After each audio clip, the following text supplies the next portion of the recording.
Good evening friend. आज हम लोग लेके आए हैं एसएससी जीडी वाला फॉर्म, जिसकी इतनी बेजोर वैकेंसी आई है जिसे सुन के तो दिल गदगद हो जाता है।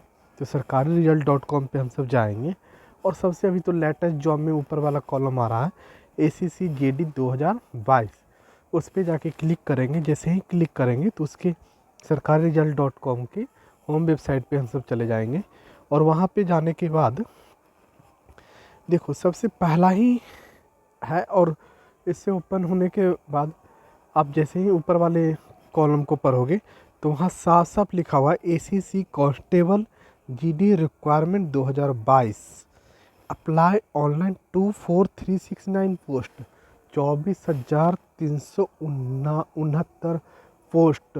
बहुत बड़ी संख्या है, 24,000 के लगभग की वैकेंसी है। जम के तैयारी करते हैं और जम के इसे निकालते हैं। चलो तो पहले इसके बारे में सारा कुछ देख लेते हैं, सुन लेते हैं कि क्या कैसे फॉर्म भरना है, कितना फ़ी लगेगा, ये सारा कुछ डिटेल में जान लेते हैं। उसके बाद फॉर्म भरेंगे तो हो ना हो गलती ना हो।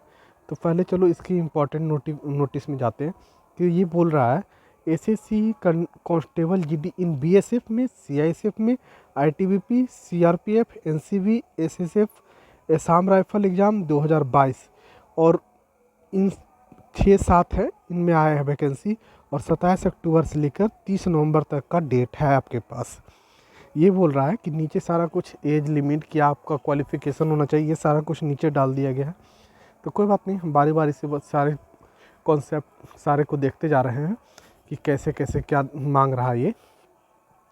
तो सबसे पहले देख रहे हैं इसका स्टार्टिंग डेट क्या है आपकी और एंडिंग डेट क्या है, एग्जामिनेशन कब होगा, ये सारा कुछ। ऐसे तो इसका सारा कुछ पहले से दिया हुआ रहता है, लेकिन एक बार देख लेते हैं। देखो कह रहा है कि एप्लीकेशन विंग 27/10/2022 एप्लीकेशन स्टार्ट हो गया है ऑनलाइन करने के लिए। लास्ट डेट 30 नवंबर तक का लास्ट डेट है।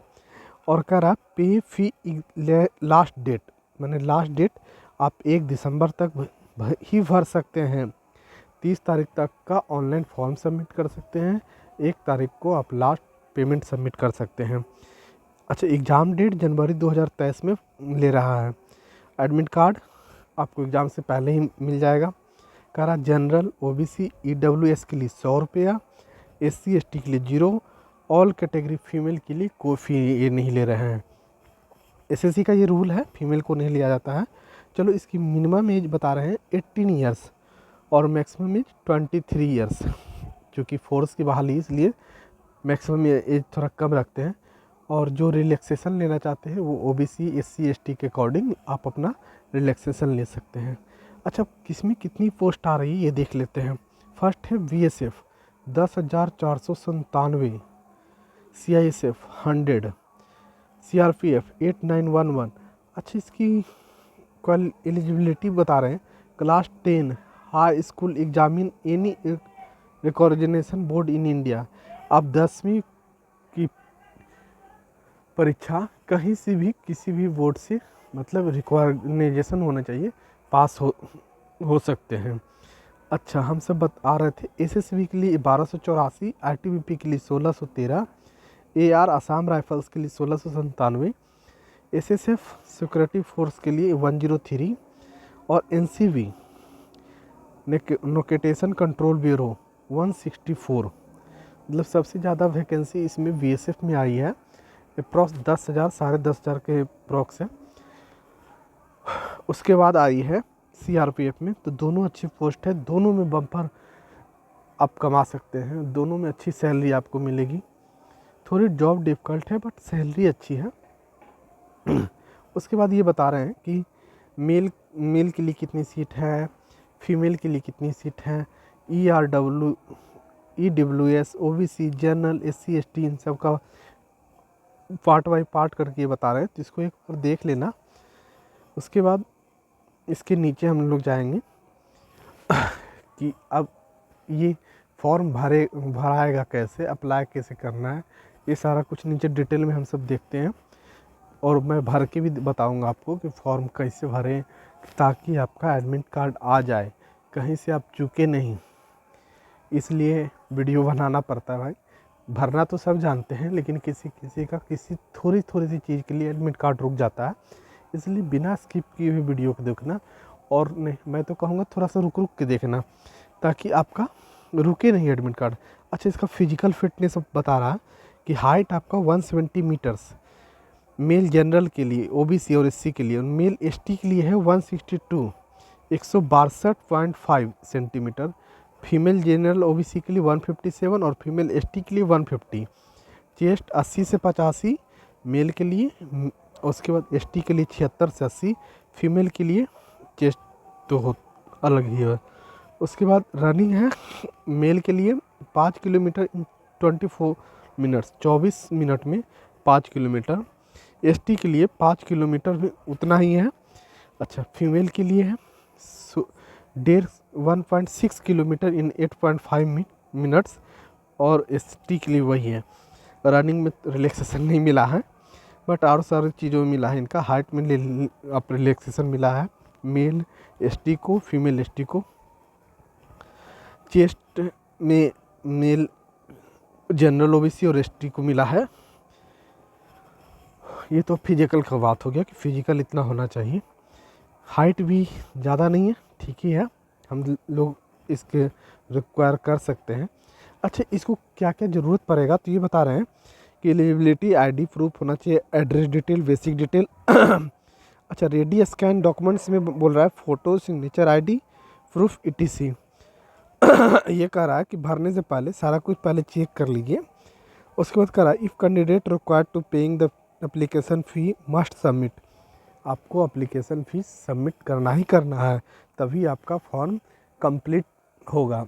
ऐसे बिना सबमिट किए हुए आपका फॉर्म कंप्लीट नहीं होगा। तो 20 यूरो आप लास्ट पेमेंट 1 दिसंबर तक कर लीजिए, चुकना नहीं है। 25,000 की वैकेंसी है इस बार जॉब। जितने भी कैंडिडेट जीडी के लिए तैयारी कर रहे हैं उनकी जॉब पक्की होनी चाहिए। और मैं ये भी बोलूँगा कि थोड़ा सा भी सीरियस हो जाओगे तो आसान है जॉब लेना, इसमें उतनी डिफ़िकल्टी नहीं है, क्योंकि नंबर ऑफ़ पोस्ट बहुत है। बीएसएफ में तो पूछना ही नहीं है, बीएसएफ वालों की सपना तो साकार हो ही जाना है। और सीआरपीएफ में भी अच्छी वैकेंसी आ रही है, 9,000 के लगभग, मतलब 8,947 है, तो अच्छी पोस्ट है, अच्छी वैकेंसी है। आप लोग कर सकते हैं रिक्वायर, अपने आप को अपने आप के लिए एक जगह बना सकते हैं। इसलिए तैयारी हो जाओ, और सबसे पहले तो फॉर्म ढंग से भरो, मैं तो यही कहूँगा। और मेरे सारे वीडियो को देखना, मैं एसएससी सीजीएल के लिए भी फॉर्म बताया हूँ। अगर यहाँ से कोई दिक्कत होगा तो वहाँ पे चले जाना, अप्लाई ऑनलाइन पे क्लिक करना यहाँ से, और क्लिक पे जाना, तो इसका होम वेबसाइट पे आपको लेके जाएगा। देखो जैसे यहाँ से हम क्लिक कर रहे हैं तो देखो ये इसका होम वेबसाइट है, स्टाफ सिलेक्शन कमीशन का, और इसके साइड में ही लॉगिन है। अगर आपको रजिस्ट्रेशन करने में दिक्कत होगा तो मेरा एसएससी सीजीएल का दिया हुआ है, उससे देख लेना, या फिर कमेंट में बताना। मैं न्यू यूजर के लिए रजिस्ट्रेशन के लिए मैं ऐसे ही वीडियो बना दूंगा आपके लिए, टेंशन ना लो, मैं बना दूंगा। मेरे पास पहले से है, मैंने एसएससी सीजीएल डाल रखा था, तो वहाँ से मेरे पास पहले से था, तो वहाँ से मेरे पास यूजर आईडी पासवर्ड है। सिर्फ मैंने कैप्चा फिल किया और लॉगिन पेज पे क्लिक कर दिया, तो मैं फॉर्म भरने के लिए रेडी हो गया। अगर आप लोग नहीं कर पाओगे, ऐसे न्यू यूजर नीचे में लिखा हुआ, यहाँ पे क्लिक करोगे तो आपको रजिस्ट्रेशन पेज पे लेके चला जाएगा, वहाँ से आप रजिस्टर्ड हो जाओगे। अगर बाई चांस आप नहीं कर पा रहे हो तो मुझे कमेंट में करना, मैं ज़रूर बताऊँगा और हेल्प आपका कर दूँगा, और मैं न्यू यूजर के लिए न्यू रजिस्ट्रेशन के लिए बता दूँगा। अच्छा, यहाँ से देखो ऊपर के ही कॉलम में भी बन के आ रहा है constable GD in central armed, तो इसका सबसे पहला है अप्लाई, इसी पे क्लिक करेंगे और हम लोग फॉर्म को फिल करेंगे। जैसे ही अप्लाई पे क्लिक करेंगे तो ये अपने फॉर्म पे ले चलेगा। यहाँ पे देखो ये अपने फॉर्म पे ले चला है। तो एक्चुअली मैं पहले से इसके रजिस्टर्ड हूँ, तो इसके डाटा में मेरा सारा कुछ अवेलेबल था डाटा, तो ये वहीं से फेच कर लिया। बट आप लोग एक बार कर लोगे न्यू रजिस्ट्रेशन, तो उसके बाद 1 ईयर वैलिडिटी होता है, 1 ईयर ही खुद पे खुद फेच कर लेता। तो देखो अब यहाँ से भरने के लिए पहले आपको कैंडिडेट नेम, उसके बाद new 4 change name, father's name, mother's name, date of birth, age on, इतना, जेंडर, कैटेगरी, नेशनलिटी, ये नॉर्मल सारी चीज़ें हैं, ये तो खुद से आप भर सकते हो। जो इसका मेन पार्ट्स होगा मैं उस पर थोड़ा फोकस करूँगा, ये सारे में आपको दिक्कत नहीं होनी चाहिए। अच्छा, एग्जामिनेशन बोर्ड 10th का ही मांग रहा है, 10th का सर्टिफिकेट नंबर मांग रहा है, मार्कशीट, मार्कशीट में आने वाले परसेंटेज, टोटल परसेंटेज, ये सारा कुछ मांग रहा होगा। कब पास किए हो, ईयर ऑफ पासिंग, ये मांग रहा है आपको। अच्छा, अब देखो, अगर एक्स सर्विस मैन हो तो एस, नहीं तो नो, ये क्लिक करना ज़रूरी है। अगर एस करोगे तो ये सारा कुछ नीचे कॉलम भरना है, अगर नो कर दे रहे हो तो ये सारा कुछ कॉलम नहीं होगा। उसके जस्ट नीचे है ज्वाइनिंग ऑफ। अच्छा, अगर एस करोगे तब, नो करोगे तब तो कोई दिक्कत ही नहीं है। उसके बाद एनसीसी के लिए, अगर एनसीसी सर्टिफिकेट आप स्वैप करना चाहते हो तो है। स्टेट और डोमिसाइल, डोमिसाइल अगर आप देना चाहते हो तो है। उसके बाद स्टेट यूटी ऑफ ओरिजिन, अच्छा आप किस स्टेट से बिलोंग करते हैं, ये है, ताकि आपको एग्जामिनेशन सेंटर पास में मिल जाए, इसके लिए है।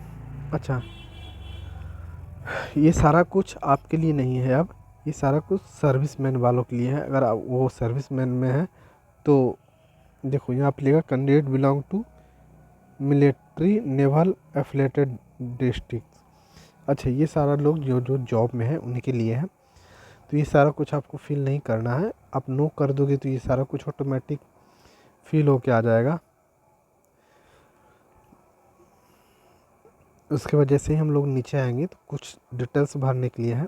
उसको डिटेल्स भरने के बाद फ़ोटो और सिग्नेचर पहले से हम लोग स्कैन करके रख लिए हैं, आप भी करके रख लेना। और इसका एक क्राइटेरिया है कि इस केवी से इस केवी के बीच में ही होना चाहिए। अभी मैं बता दूंगा कि कितना केवी के अंतराल में होना चाहिए, तो उसे एक बार देख लेना। उसके बाद उतना ही केवी का फ़ोटो और इमेज बना के रख लेना, ताकि आपको परेशानी नहीं हो। और अगर साइज़ आपको नहीं करने आ रहा होगा तो मुझे कमेंट करना, मैं बता दूंगा किस तरह से करते हैं साइज़ को। फ़ोटो 50 केवी के अंदर से 50 से 100 के बीच में मांगेगा, तो मैं बता दूंगा कि कितना क्या करें तो आपका इमेज उस अंदर में आ जाए।